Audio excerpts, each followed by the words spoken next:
We're putting in the second dowel pin there in this hole. We'll put the pilot hole through and then we'll ream it out again. So now we're putting through the reamer, the 5mm.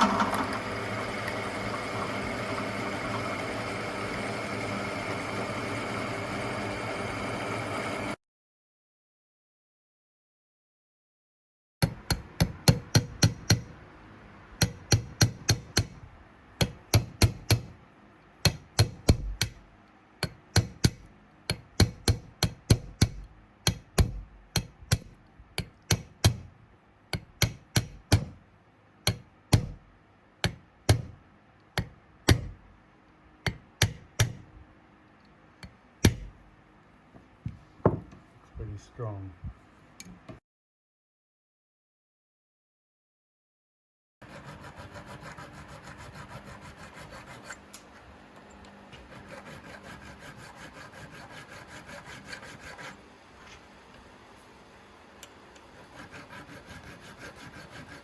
Alright, we'll screw this in. We've notched that little piece out of the screw. So get it down here. Oh yeah, tighten it up just nice.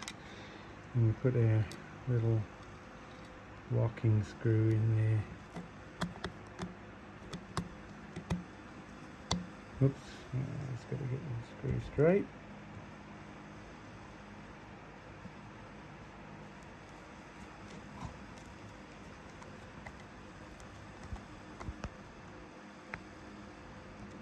Look at that. Perfect. Okay, we just put in the second screw to lock it up. So now we've got the two pins, we've got the two big 6mm screws and the locking screws in here. This is just as strong as any mounting is likely to ever be.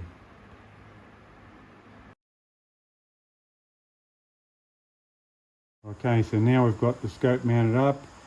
Now, in order to get the alignment of the scope, we've put a little shim in behind here, which it's designed to accept to get the correct alignment.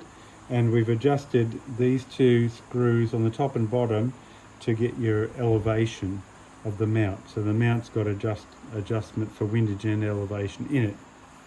Right, so now we've got the whole rifle, we've got the bolt handle, it's all systems go. It's set into the stock nicely and it's ready to test fire.